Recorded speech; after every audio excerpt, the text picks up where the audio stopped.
Hello, everyone, and welcome to another Brown Bag for February. Luckily, today it is digital, so we don't have to wade through the foot of snow to actually get to the library and be able to do this. And continuing with our theme of brown bags of having people from all over the United States be able to do this, we have Dr. Pinheiro here. He teaches down at the Augusta University down in Georgia. He is an assistant professor of history down there, and we are very lucky to have him. And besides, of course, being a professor, he is an author. He has a new book coming out probably the beginning of next year, you said, correct? Yes, correct. And of course, the library will be getting at least one copy of that, so we'll be able to have him be able to read his book, and hopefully we might be able to get him to come back and we can talk a little, maybe even do more of a book discussion about it then the next time, which would be wonderful. So what I'm going to do is I'm going to turn the presenter over. Turn the presentation over to him. I'm going to, during the program, I'm going to turn my video off and just mute myself just so I don't make any noise or anything. But I'm going to be here because I've been looking forward to this ever since we scheduled it. I'm really excited. I love Civil War history, so this has been one of the things I've really been looking forward to. So let me give you over to the presenter ball here. And we should be good to go. All right, let me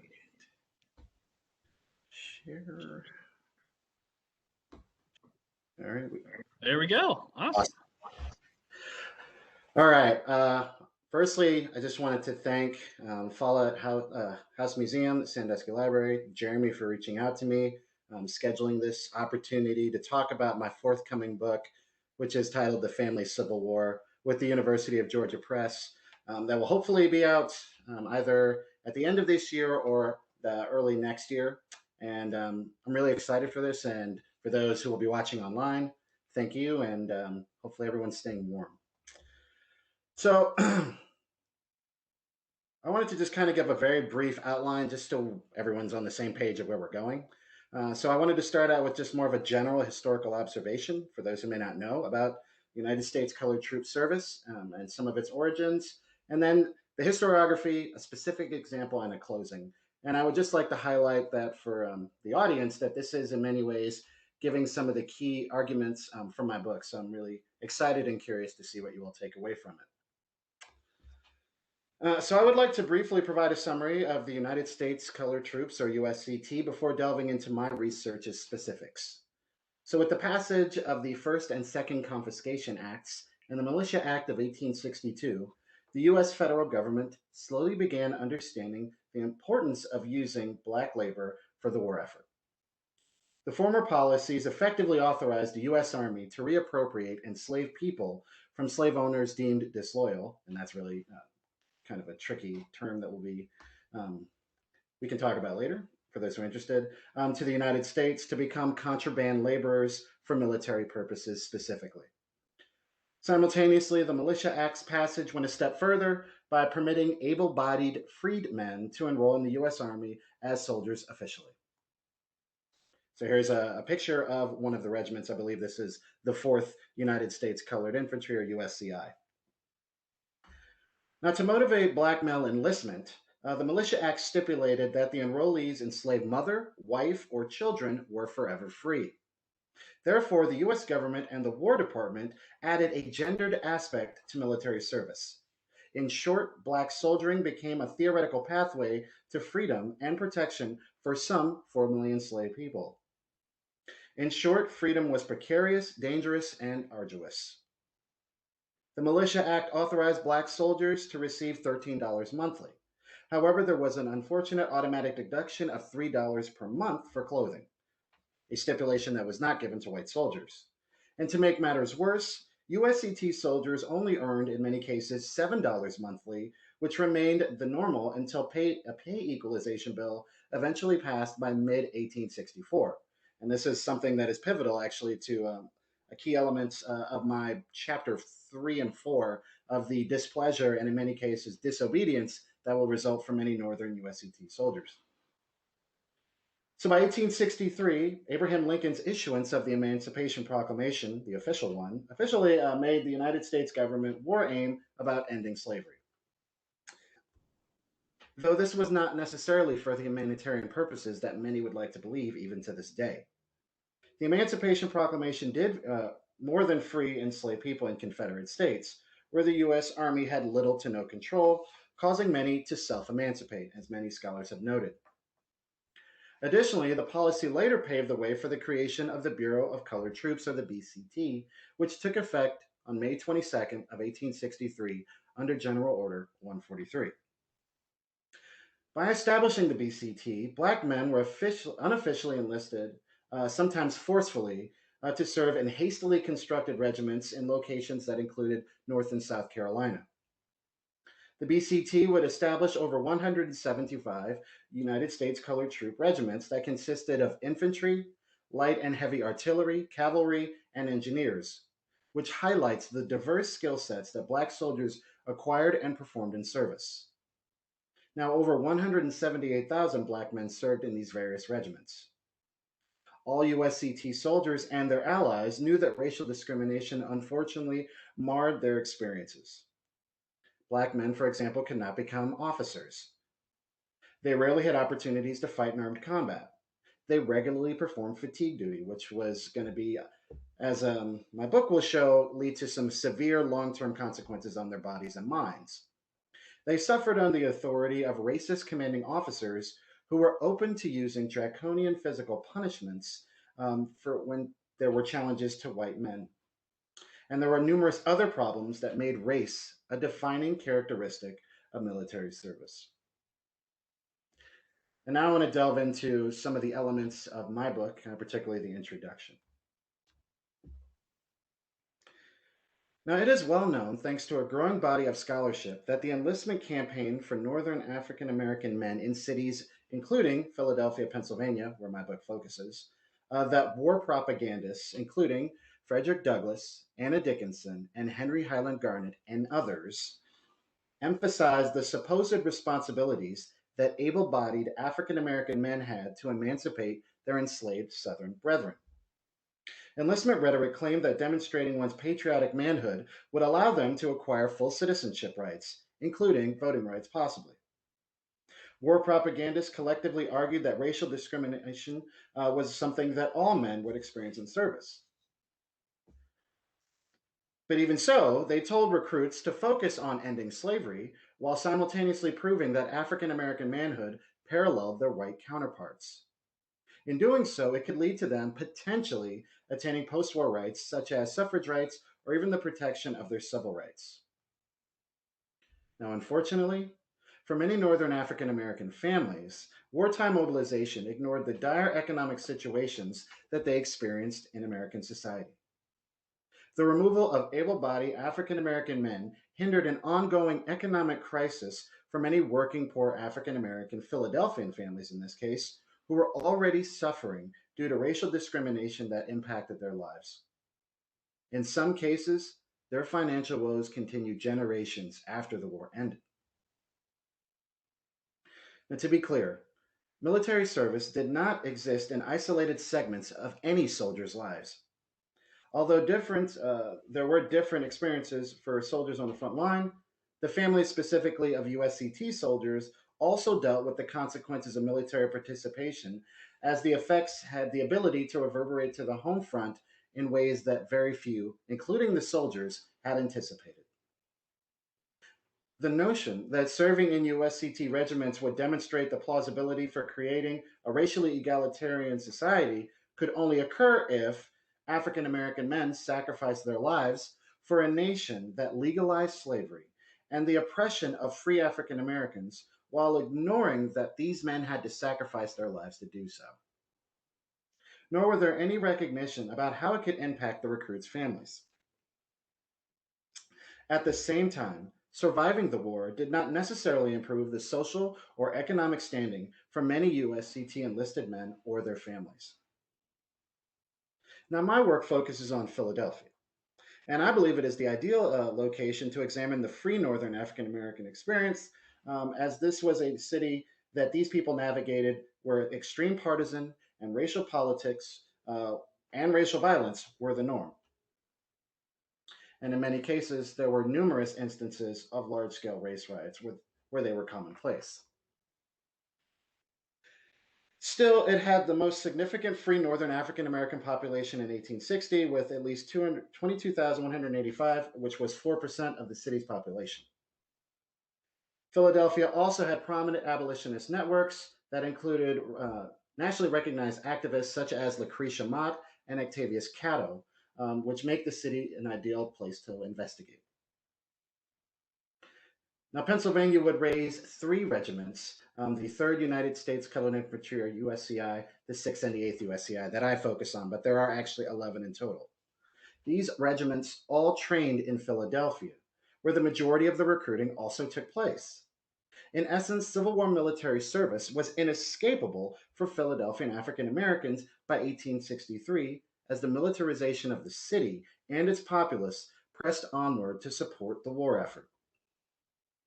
However, many people advocating for African American men to enlist in the U.S. Army seem to either ignore or, in many cases, downplay the harsh reality of life that all local African Americans, due to racial discrimination in every facet of Northern society, lived through every day as they battled for their survival, literally and economically. In total, I study 185 native Philadelphian men who served in one of these three Pennsylvania USCT regiments. To be clear, this number does not even comprise 1% of the city's total African American population. Since a regiment usually capped at about 1,000 enlisted men, the soldiers that I investigate encompass over 6% of the collective regiment's population. Regardless of their small proportion, every one of their lives mattered. These men were never merely cannon fodder, military laborers, or emancipators. They were fathers, brothers, sons, cousins, and friends to a marginalized segment of Philadelphians residing in households where individuals, including young children, sometimes as young as 5 years old, had to contribute to their family's household finances to stave off poverty, if only temporarily. And in many cases, this will, as my book shows, some of these future soldiers are going to, rather than go to school, be the only one bringing in wages full time for their families. So, from my book's focus from 1850 well into the 1930s examines nearly 1,000 individuals in these multi generational families that will deal with the long term ramifications of Civil War military service. Primarily due to the continuance of occupational racial discrimination, racism that the men dealt with in service, and racially discriminatory practices throughout the Civil War pension application process for both invalid and their dependents, collectively jeopardized the finances of many working poor African American Philadelphian families. These effects were felt far beyond any degree that the federal government, war propagandists, and USCT soldiers could comprehend once the call to arms occurred. Now I want to highlight some of the key research questions that guide my book, particularly three. The first and arguably most important question I am investigating is how the enlistment of native born Philadelphian African American men into the United States Army immediately created, and in some cases enduring, financial hardships that impacted the individuals of multi generational families who were left behind. Second, how did the continuance of societal racism by federal government agents and various members of Northern society contribute to the household finances of working poor USCT veterans and their families in the late 19th and early 20th century? Finally, who were these soldiers beyond their military service? Now, in order to understand this, I believe it's critical to really situate my work with other scholars. Historians tend to focus on isolated moments of USCT soldiers' experiences, either wartime or post war, to illustrate the various hardships that they and their blood related kin experienced. Wartime studies illuminate how racial discrimination in service made the military experience for African Americans dramatically different from all other soldiers.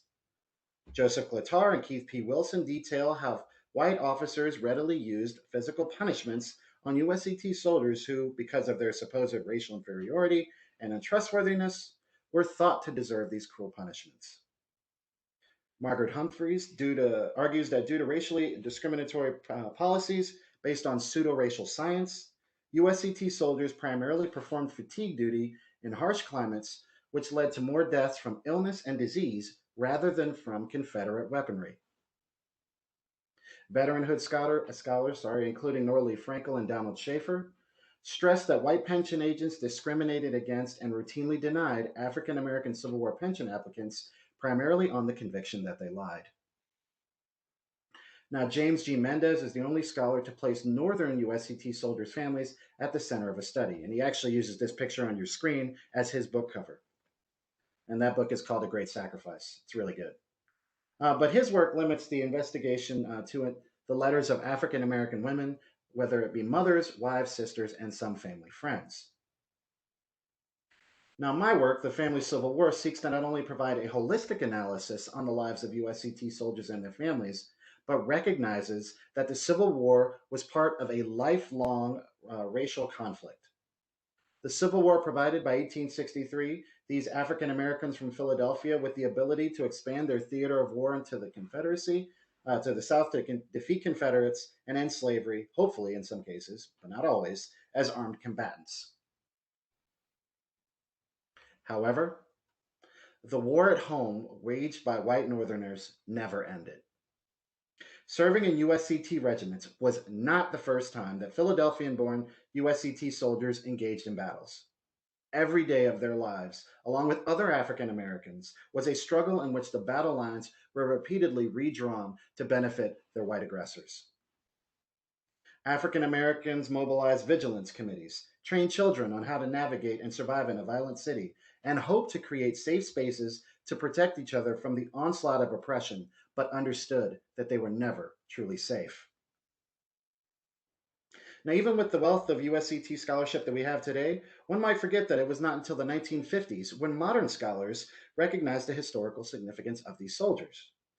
Benjamin Quarles, Frederick M. Binder, and Dudley Taylor Cornish published studies that provided overviews of USCT events. 1965, James McPherson followed suit with an examination of the process of wartime mobilization and immediate post-war issues ongoing during the Reconstruction era for Black soldiers. Collectively, these studies sought to re-illuminate a forgotten past. Quote, "The history of the Negro soldier in the Union Army has remained an obscure chapter in American history," end quote, Cornish writes.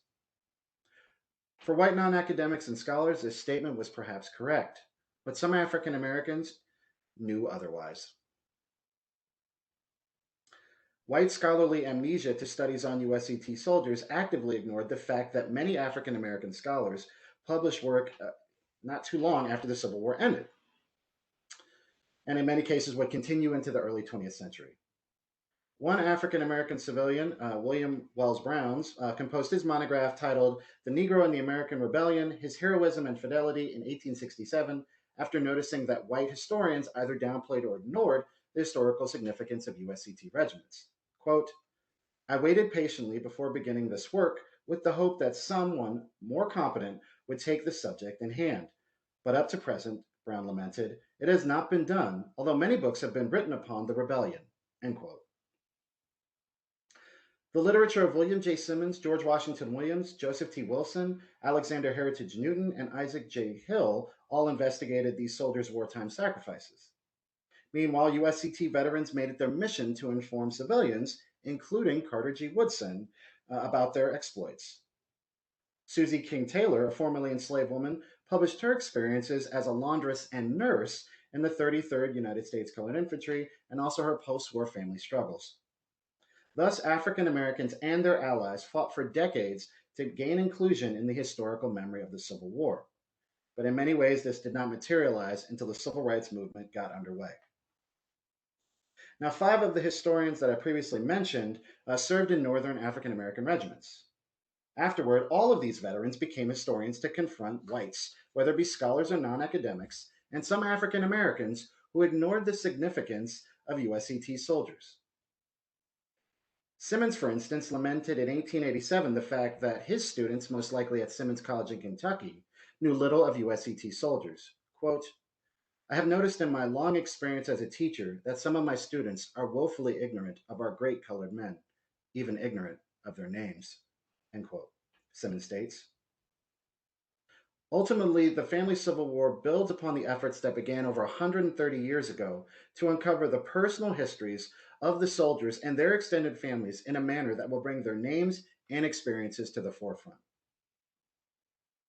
Now, at least for Simmons, his monograph's dedication allowed him to honor the prominent role that African American women played in the lives of all African Americans. He wrote, quote, this volume is respectfully dedicated to the women of our race, he wrote, and especially to the devoted, self sacrificing mothers who molded the lives of the subjects of the sketches, laboring and praying for their success. End quote. Simmons understood the invaluable contributions that African American families, especially women, made in the lives of USCT soldiers. But rather than limit the kin to a small portion of a book like the dedication, USCT soldiers' families must be the center of a historical analysis. Doing so reveals how Northern African American families continuously fought against racial discriminatory barriers that whites, even those that they fought alongside with during the war, imposed upon them.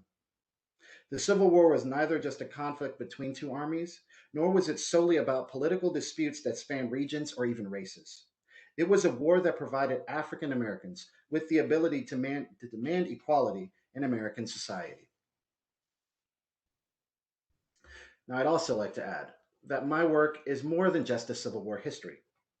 It also contributes to scholarship on Northern urban African Americans.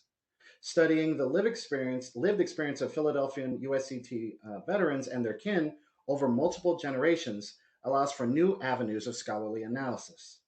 Moreover, this approach allows readers to recognize how these important but understudied historical figures fought and persevered against racism in Philadelphia.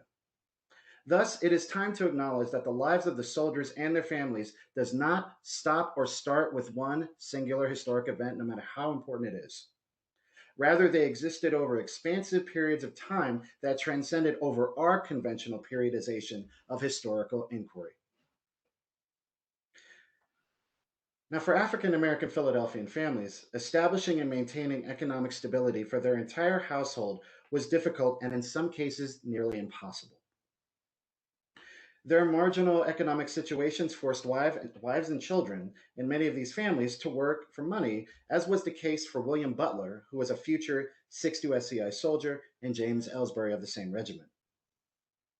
Moreover, many households contain more than just nuclear family members, and this is key to my work. Sometimes these African American families extended beyond kin by blood or marriage and created bonds with fictive kin.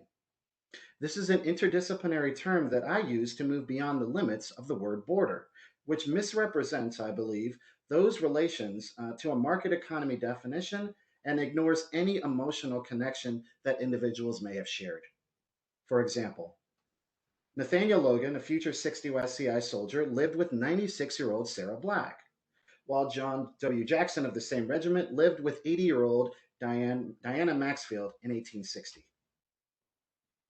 These senior women were unable to work full time, but residing with these with these families may have occurred because these African American Philadelphians sought to provide shelter and even emotional or medical support for these aging women.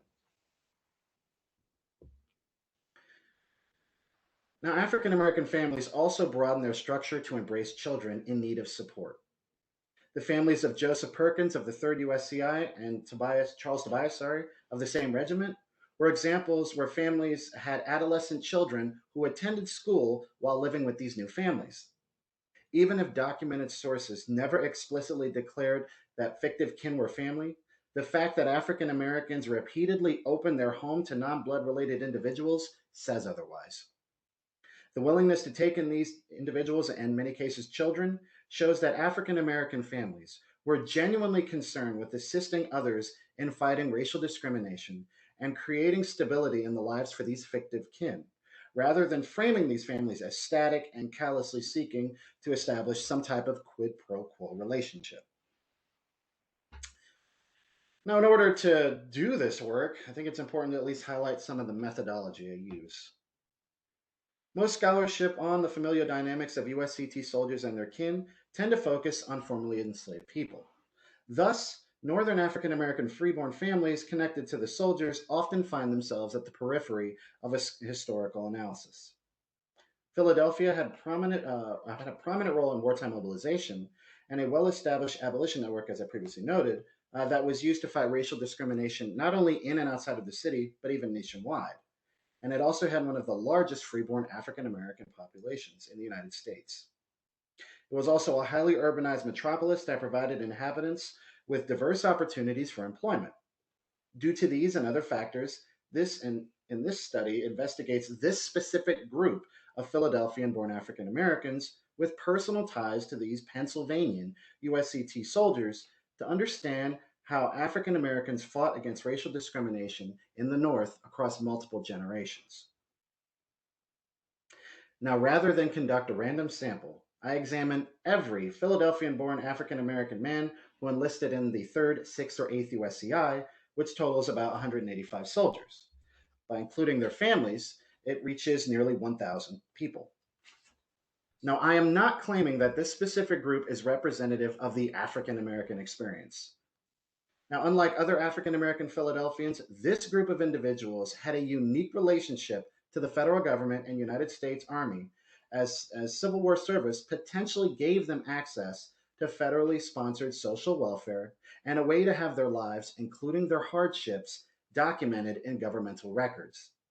Ultimately, USCT soldiers is only the beginning point to truly understand the complexity of Northern African American families over this period of time that I study, which again goes from 1850. And the book actually closes with a daughter writing to Eleanor Roosevelt, and they will have in 1939 and have a very meaningful and important conversation about the memory of war, and particularly as the hopes for a pension.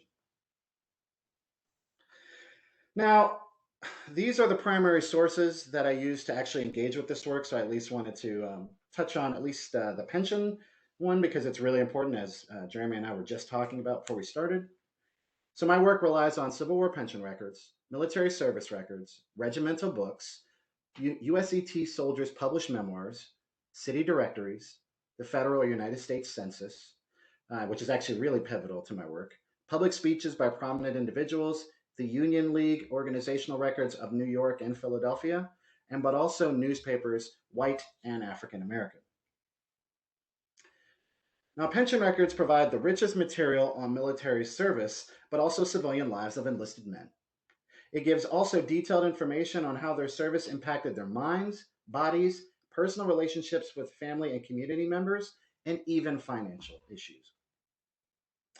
The highly bureaucratic process that the federal government mandated from its applicants and witnesses to substantiate claims of disability and familial dependency means there's a lot of information in these records.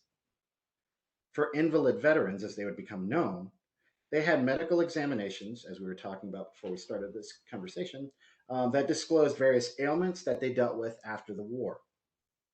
Pension agents, who were all white men, regularly sought testimony from multiple witnesses, including kin, community members, and even employers, which detailed various employment woes, intimate relationships, and even domestic abuse. And there were numerous cases of that, at least in my study. It was also not uncommon, which I found always interesting, for witnesses to provide testimony about themselves, which had nothing to do with the case, which is really fascinating. So you actually learn more about someone else's employment, family dynamics, relationships, as they tell these stories about their connection to the soldiers. As I learned during my dissertation, pension records focus less on political events such as the ratification of the 14th or even 15th Amendment. They do, however, discuss the enduring toll that the Civil War and military service had on these individuals across multiple generations over the decades. Now, the other record that is a gold mine, which I'm actually going to write a new essay on, is the federal census. This is an excellent primary source that fills the gaps about the personal lives of a veteran and their families. To be clear, the records can be really dry if you've never looked at them. They usually yield information qualitative about birthplace, occupations, age, marital status, literacy, ownership of real or personal estate, Sometimes they'll have disabilities, and whether or not the children who were school age attended time at this, when the census was taken. The information in the census, unlike pensions, reveals a composition of each household and the collective individual dynamics within ways that are not always explained in other sources during a decade. Thus, it becomes possible to discover not only more about the veterans, but more so about the various family members that they had and their relationships over this 80-year period. Now, there are also published memoirs and correspondences from the soldiers, but also their families, that provide confidential views on the wartime experiences and their connections to the enlisted men. Some letters honestly expressed outright regret about their decisions to leave their family, especially once they started to realize their own mortality. And this does come up not only in my work, but a number of other scholars have highlighted this as well. Others lamented on how racial discrimination did not align with these conceptions of patriotic manhood. Meanwhile, letters from family members flooded the offices and desks of government officials, where they begged for their male kin to be let out of service and to be returned to their desperately needed families, and most times for financial, but also just protection from violence. And finally, an amazing record is African American newspapers, particularly in the North. And I'm referring to the Weekly Anglo African, which published out of New York City, and the Christian Recorder, which published out of Philadelphia and is connected to the African Methodist Episcopal Church, or the AME Church. These two presses are amazing because they will actually publish letters submitted by the soldiers on the front lines talking about a multitude of issues. The articles reveal that many African American enlisted men tried to present a public image that validates their ability to fulfill the idealistic rhetoric that war propagandists were advocating for, usually, but not always, to a Northern African American audience. In many ways, these articles provide a counter narrative to the personal letters, which show the different presentation of military service between letters that soldiers compose privately and their families. Now that I've said all that, let's actually get to an example, one of many. And this one is about Andrew White and his family, particularly his dynamic with his mother, Sarah Reeves. But I am definitely open to talking about some other cases because they run the gamut. So in 1842, Andrew White, the son of Sarah and an unnamed man, was born in Philadelphia.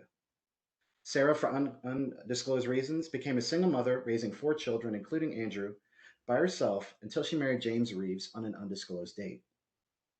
In total, the couple would raise 7 children, which created significant economic burdens for the family, as James was the only full-time wage earner working as a laborer, which was common for many black men due to racial discrimination. Perhaps Sarah found part-time work to bolster the family economy in between raising the kids in their home. None of the 7 children attended public school, even though they were school age at various times. Their absences from school, particularly in Philadelphia, was not unique to many other working poor local black families who chose not to send their children to racially segregated schools that were inferior in nearly every way to their white counterparts, such as not having qualified teachers and constantly dealing with overcrowding and funding problems. Other families needed children to forego a formal education and required the children to find work, in many cases, whether temporarily or permanently, to supplement their household income. And this does happen to a number of the soldiers in my study. It is entirely plausible that the Reeves children, including Andrew, had these experiences, which illustrated that race defined one's access to education and a social hierarchy that ignored an individual's age. For Andrew, reaching young adulthood forced him to assume more familiar responsibilities after his stepfather was no longer able to perform his duties as a laborer. Andrew was able to find work as a farm laborer, earning $8 per month. The majority of his wages went to help his parents and siblings survive, as he was now the sole wage earner for his entire home full time. Andrew's familial obligations were well known to the local members of his community. Jason Seaman and Henry Ellis, both childhood friends of Andrew, later testified that he was critical as the provider for his entire family after his father's afflictions. Now, as a bachelor, Andrew assumed the idealized male role as the breadwinner, even though his stepfather would still reside in the house. Perhaps this gave Andrew a conflicted understanding of gender ideology that many middle class Americans had championed. Alternatively, maybe what mattered more to Andrew was keeping his family economically stable through his labor, which meant that material realities for this particular working poor family were starkly different from Victoria era gender roles. Eventually, Andrew would answer the United States call to mobilize, and he enlisted on August 12th of 1863, joining the 6th USCI. And on my screen right is the regimental flag, and Camp William Penn is where he and many others will do their training. Records do not reveal what Andrew's motivations were for serving in the military. However, it is clear that his decision to fight created an immediate problem for his family, as he did not receive his $100 enlistment bounty, which would only occur after his service ended. The Reeves family, unfortunately, was now without their breadwinner, and it meant that their finances became extremely chaotic as patriotism and militarized manhood trumped familial responsibilities. Now, serving in the U.S. Army did not cease Andrew from seeking to maintain a close relationship to his family back home.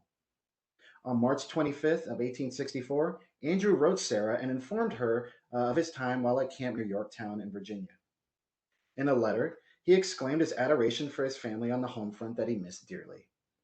Andrew then complained about his financial woes, which made it harder for him to communicate with them. Quote, Dear Mother, I hope you do not think hard of me for not writing you any sooner. I could not get any paper to write you sooner, because paper is very hard to come by without any money. End quote. Perhaps his complaint about his inability to afford paper was due to the inefficiency of military paymasters who rarely paid out any soldier in a timely fashion. He then beseeched Sarah to write him so that he could remain updated on how his family was doing in his absence. It is feasible that Andrew's request was his way of recognizing how his military service jeopardized his parents and the siblings. For men like Andrew, armed combat was a defining component of military service, and without it, it was incomplete. He wrote, quote, I have not been in a fight yet, but I have been in some very hard marches for a fight, but the rebel was afraid to stand up. End quote. Andrew's proud tone reveals that his and the regiment's manhood was on full display, while Confederate soldiers were, in his opinion, void of masculine patriotic honor due to their unwillingness to engage in armed combat. Now, maybe his family took pride in his confidence and bravery that he showed, but it also meant that their breadwinner pined to sacrifice his life. Now, to be clear, this is an image from the Battle of Augusta in Florida, but the depiction still is going to be accurate for my example. Unfortunately, Andrew's wish came true as he received an injury on June 30th of 1864 at Point of Rock in Virginia. He would later die from those injuries. And once the news came home, Sarah promptly applied for a mother's pension in the hopes of receiving some financial compensation after her son's death. She only qualified because Andrew had died a bachelor. Otherwise, Sarah would have been ineligible, and none of his siblings were eligible since they were not his wife or offspring. Also, his father, for unknown reasons, did not apply for a pension. Sarah had her application approved, and she would collect Andrew's $100 enlistment bounty and also his pension of $8 per month. A pension of $8 per month beginning in 1864 that would continue for the remainder of her life. Though in 1886 it would actually increase to $12 per month, and by 1896 it was about $33 per month. Members of Sarah's local community, such as H. Powell, stated that throughout the late 19th century, Sarah frequently depended on the kindness of her neighbors to survive. Quote, She is a widow of over 70 years of age and quite decrepit. She has been supported on the charitable people of her neighborhood. End quote. Additionally, Sarah resorted to selling candies and cakes to bolster her finances whenever possible. Since Sarah was the only documented individual in their household receiving money, it is feasible that it was rarely, if ever, enough to provide for their entire family. Now, becoming a pensioner did not stop federal government representatives from investigating the private life of Sarah and many others. Shortly after James died from pneumonia in 1886, pension agents began an invasive examination into his employment and disability history to determine if Sarah should keep her pension or if she had been defrauding the federal government this whole time. Thomas Hoffman and Henry Gamble both testified that it was James's disabilities and not a dereliction of his supposed male responsibilities that kept him from working. Multiple childhood friends of Andrew confirmed that it was he who was the sole full time wage earner for his family before serving, which confirmed Sarah's familial dependency on her son. Now, after the intrusive inquiry by the federal government, Sarah's pension continued. But it was only after questioning the validity and documenting her hardships to appease the skepticism of these pension agents. In the end, Andrew continued contributing to his family even after death. But it is plausible that his family would have rather had him return home safely instead of receiving financial compensation for his death. Now, rather than continue reading the pages of material, I'd like to actually open it up for conversation because I believe I can answer some of these points in the talks with the audience.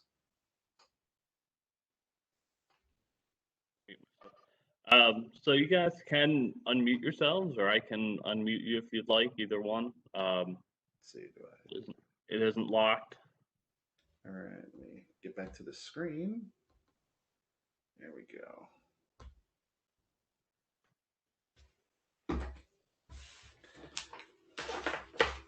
So one of the things I always like to ask people is what was the most interesting like primary source you got to use?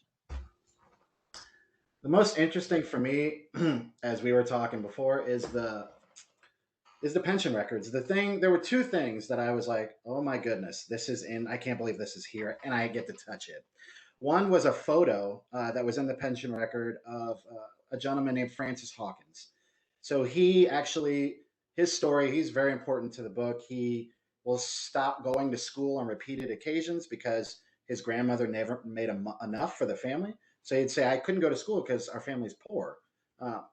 After the war, he becomes a well-known barber and actually travels the United States.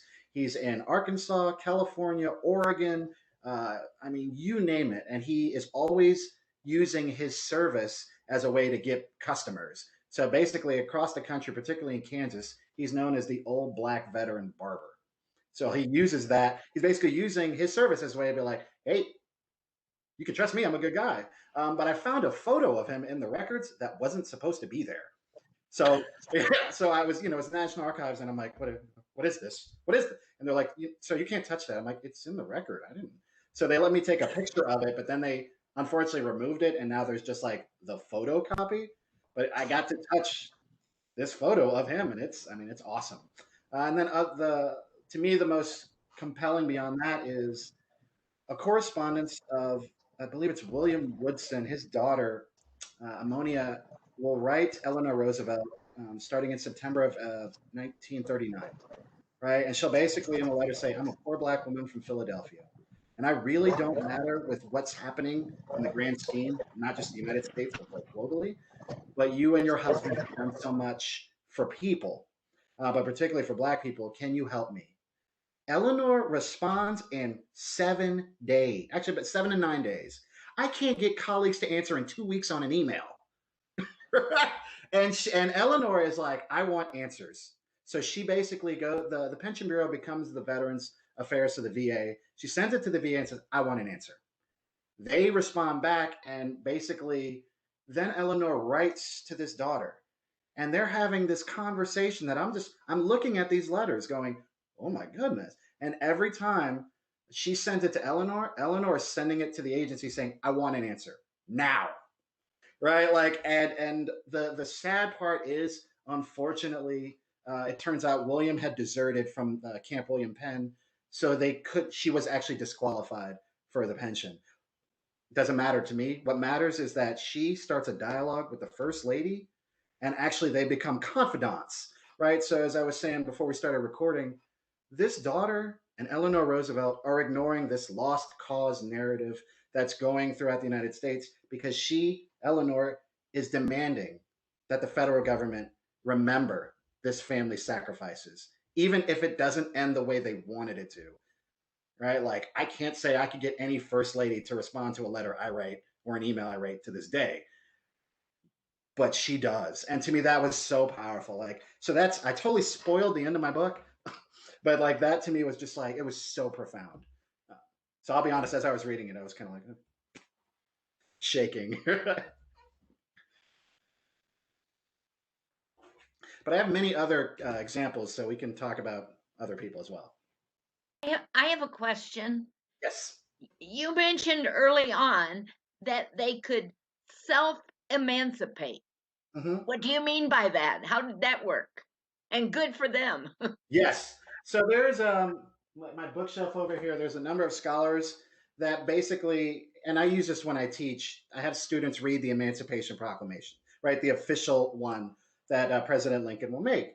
And my question to my students is, what does this document actually do, right? And so like we get them to realize the document empowers enslaved people in Confederate states or territories to emancipate, and they're forever free. But there's no one there to actually help them transition to freedom. There's no military, right? So it's like Yeah. they Johnson. they're doing, they take it upon themselves because they hear the rhetoric, and so they will emancipate even if there's no one there to protect them. Because I'll say this. It would be like if I wrote, I use this for my students. I wrote a letter that says you don't have to ever go to another class again.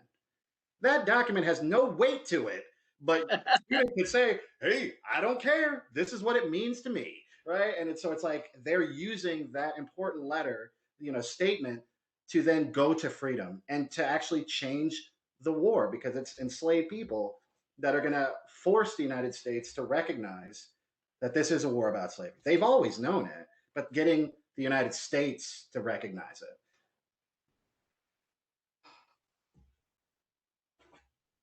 But there's a number, if I could grab my books, there's a number of books I could recommend that are on that. And it's a very important topic. And I have another question. Yes. Eileen asked for the definition of a term that you used. Okay, which one? And the definition came up, but it was too fast for me to read it. Which was that, the fictive kin, most likely, or the? What was it again? She asked for the definition of fatigue duty. Yes. Yeah. And fatigue duty would be digging ditches, burying dead bodies, erecting or deconstructing a military camp, building an officer's quarters. Basically, I hate to say, like the grunt work, all the and this is where it gets tricky. It is critical to a military for that work to be done, but it's not, it is not what Frederick Douglass, Anna Dickinson, and these people are saying, go fight for. They're saying, you're going to fight, literally in armed combat, to the death if need be, to end slavery, to stop these traitors. I don't think I could convince anyone to be like, hey, go give up your life, potentially, digging ditches in a uniform in South Carolina heat in the summertime, right? Or Virginia wintertime. Like, go there and do that. Go remove these dead bodies and these limbs outside of the surgeon's tent. That's your job for the next 6 months. It's not glamorous, but that is predominantly what Black soldiers are going to do. And it runs counter to the idealization. So that's one of the reasons a lot of soldiers will desert, because they're saying, this is not what I signed up for. I want to fight. And the fight that they end up having in most cases is with their commanding officers. Not all, but some of their officers who are saying, do that job. That's what you're here for. And I'll be honest, I would leave too. Yeah, I studied one of the state African-American regiments from Connecticut. Mm-hmm. And I got to go to the archives up in Connecticut and do research. This was when I was in high school. And you just find requisition form after requisition form that they're begging for hundreds of rifles. And he's doing this every day, every week. Right. And you're realizing the reason they're not getting rifles is because they don't, the higher ups don't expect a colored regiment, an African-American regiment, to ever fight. They expect them to go out and dig ditches, cut down trees, build the roads, what have you. And there's the idea of that, great, we enlisted African-Americans, so we can free white soldiers up so they can go and fight, and we'll leave the African Americans to go do all the heavy work because we can't trust them to be soldiers and they won't be good soldiers. I mean, you bring up.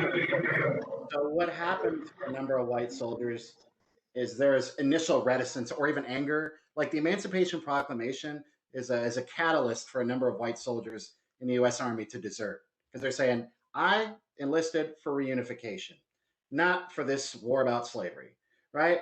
But then it will evolve with many people saying, wait a minute, they're going to do all that work? The work I don't want to do? I'm here for the battles. So this is great. Having said that, the regiments that I look at are critical, particularly in places like Virginia. I believe it's the 8th. They are going to be part of that contingent that will actually chase Robert E. Lee to Appomattox. So it's black soldiers are part of ending the Civil War. They're there at Appomattox and they see Robert E. Lee surrender, right? Like, and to me, that's amazing. Like, so it's like, that's one of those moments that I'm just like, wow, but that's the one thing that is unfortunate in the pensions. Nobody that I've seen mentions that moment, but I wish they had, because I would love to see how they reflect on this moment. The sad reality for a lot of black soldiers is they're going to remain in service well into 1867, because they'll go basically down to Southwest. They're going to be in Texas at the Mexican-American border, because there's this belief that France is going to invade, right? So there's that layer. They're going to subdue Native American tribes. They're also going to be in the Confederate former states enforcing Reconstruction policies. And all the time, a lot of these soldiers are like, we enlisted to fight Confederates. The war is over. Why am I still here?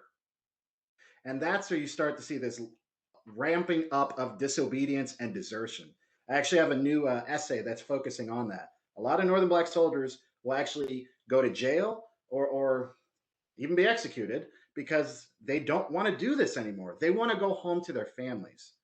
Because to me, that's the most important thing. If we always connect it to what does it mean for families, a lot of these things that we talk about in the Civil War, to me, make a lot more sense, right? And I say this, my parents both served in the military. My mom served for 25 years in the U.S. Navy. Doing this research helped me to understand a lot more about my mom than I thought I knew even as a kid, right? Because going back to soldiering for these people, sometimes they're not being paid for 7 to 9 months, and they're being paid less than a white soldier. I don't know about you, but I would leave if my employer is not going to pay me for nearly a year, especially when my family is writing me and saying, we need you. You were making good money before the war. Why are you still there? So desertion makes a lot more sense to me, for example. So when they enlisted, and I've never looked into this. So are they enlisting for like? So I guess saying they served until 1867, 68. So they're signing up for 3-4 year terms. They're not signing up for the duration, correct? I mean, it starts out with the 3-year terms, and then it's the duration of the war. But technically, the war is over when Lee surrendered. Yet they're still there, right? Because again, that's what happens to, I think it's the 8th. They go from Appomattox down to the Rio Grande. What? Why are they concerned with Mexico and Maximilian III in France? That has nothing to do with what they signed up for. So there's and that's actually where a lot of soldiers are gonna die, is actually in places like Texas, because they don't even get clean water. Their officers are stealing all the clean food. The military is not shipping in water. So they will actually become dependent on Mexicans to bring them clean water, but they have to pay to do it. And they don't make any money to pay them. So it's like there's so many complications to service when it's technically over. Professor, what did you find out about how the families who were left behind managed to keep body and soul together? For some of them, these were years on end. And you talked about the discrimination in Philadelphia.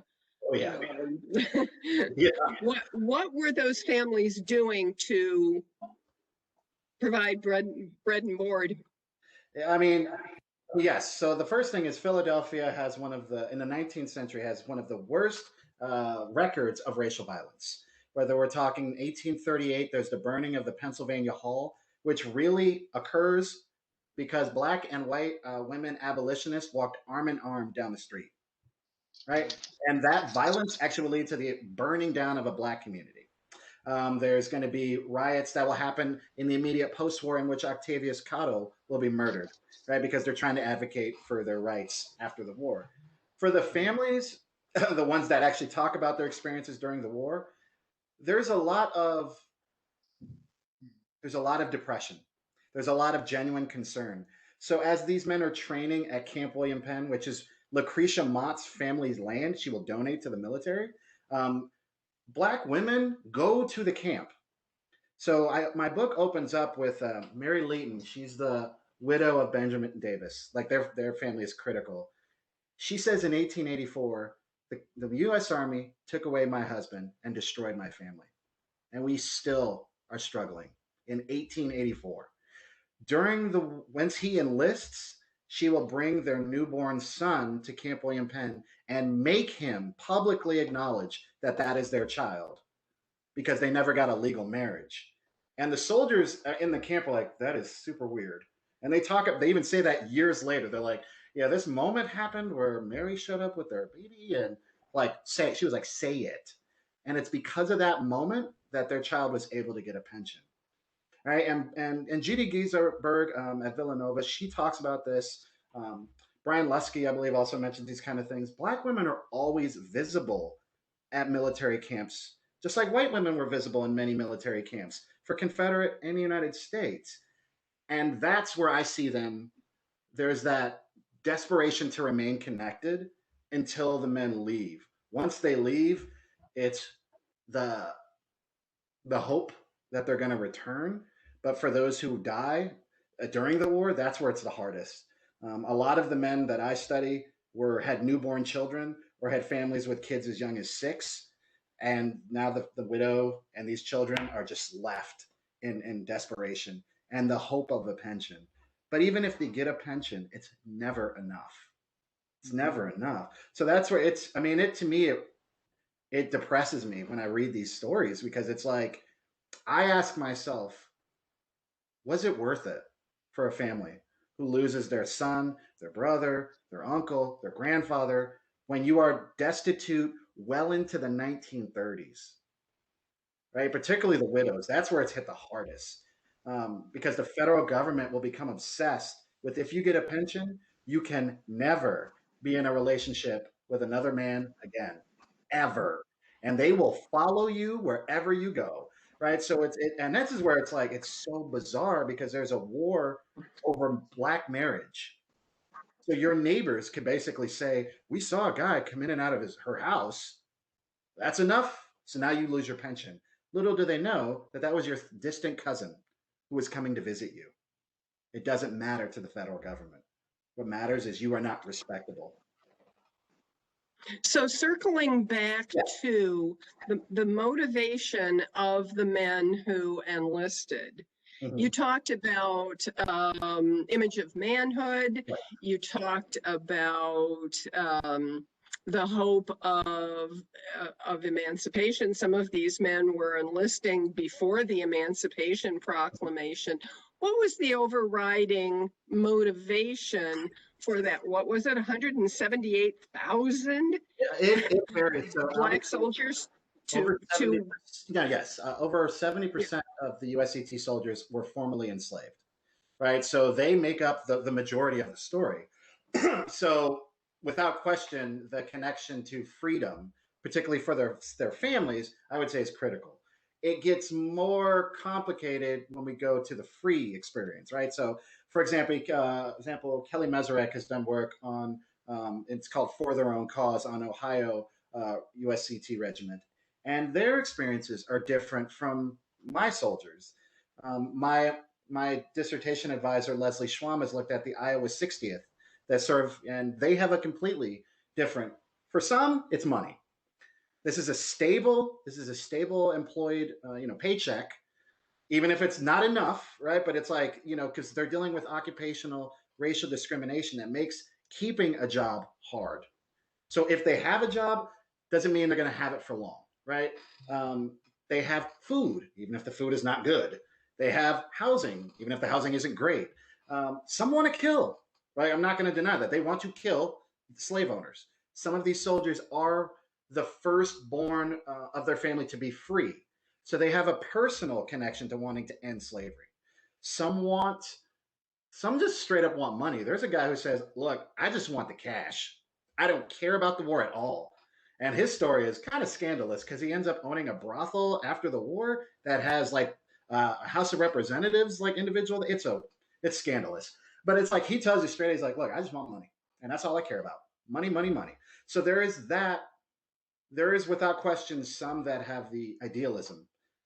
But it's important to recognize these black men in the North are getting pressured.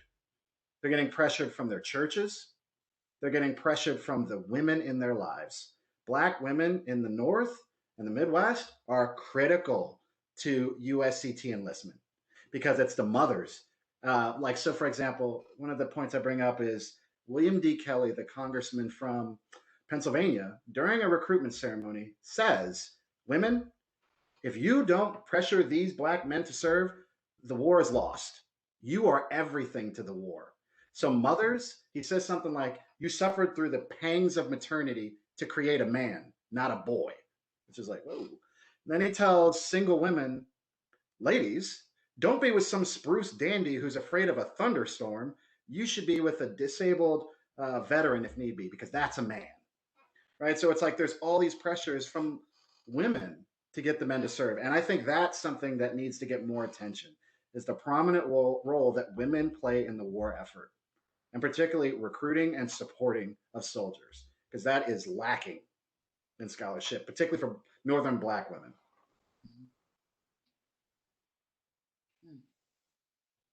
So for us locally, some of you may know this, we had, there were a lot of, probably the most prominent area of more, I would say, higher educated, better employed African Americans would be Oberlin for us. That they had were Oberlin colleges, and that's that area. I believe they had some men go into the 54th, if I remember correctly, and other United States color troop regiments. I will admit I haven't found much evidence or any evidence of United States color troops coming from Sandusky, but I'll admit I've never really looked at it that closely to see that. Part of it also is the African American population in Sandusky disappeared with the enforcement of the Fugitive Slave Act. We had a decent sized African American community, 200-300 people, they say, but with the passage of the Fugitive Slave Act, that population virtually disappeared. And it would take years for a large African American presence to show up in Sandusky again. Right.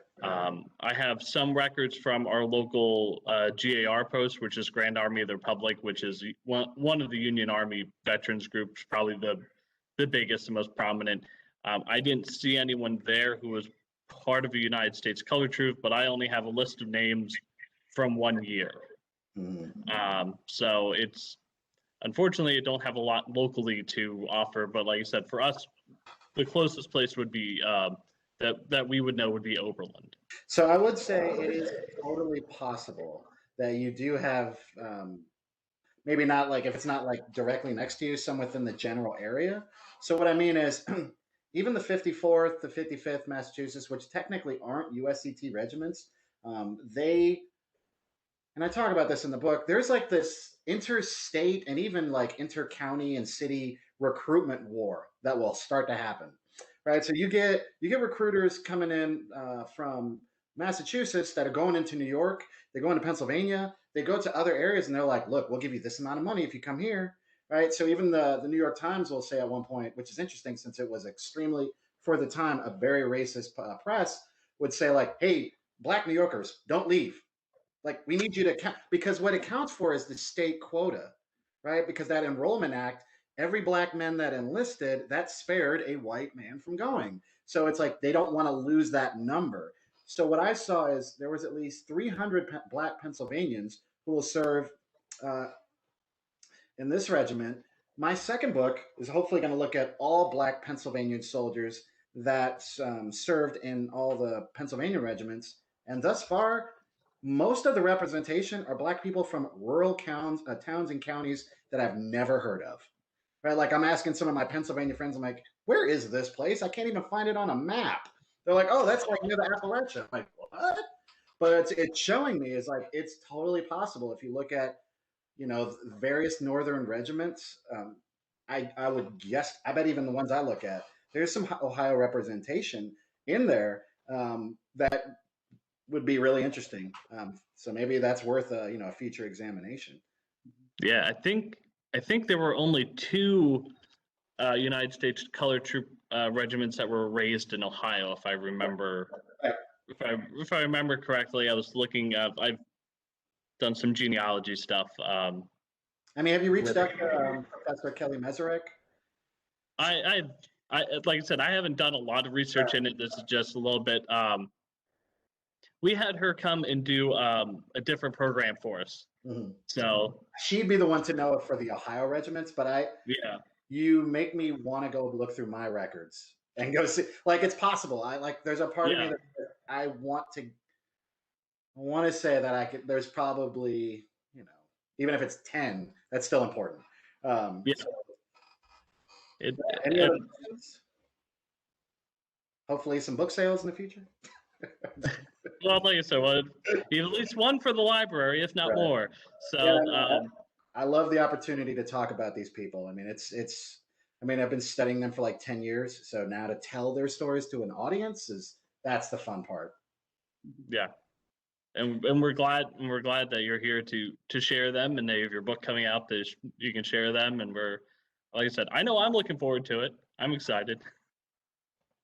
Well, thank you for joining us. And like I said, this is the one good thing that has come out of the pandemic is we are at least now able to get people are more willing to do digital programs, and we can get speakers from all over. We actually had you mentioned Dr. Giesberg. We had her here in January.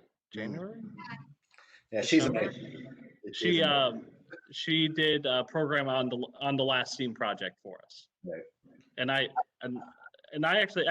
got my MA from Villanova, so I had Dr. Giesberg for several classes, and we read one of her books for our class. Right.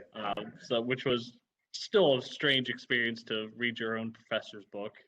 Yeah, I would say that for those who've heard her talk, my work is in direct conversation with her research. She is pivotal, like especially through my graduate program. She was one of the people that I was like, is this right? Because if you don't agree, then all right, then I need to change it. Because like when it comes to knowing Civil War Philadelphia, her and Matthew Gallman are like two of like the really prominent scholars to understand that experience. All right. Well, thank you once again for joining us, and it was a pleasure to have you. And stay warm, everybody. Thank you. You too. And I'm here from Green Valley, Arizona. Woohoo! Awesome. But I'll be back in Sandusky and at the library after Easter. I love having the CleveNet. I can get books for my Kindle, and they're always available. Good. Well, we look forward to having you back, and hopefully the library will be a little bit more open by then. Right. I hope so too. Take care. Thanks for doing this. Bye Thank now. you all.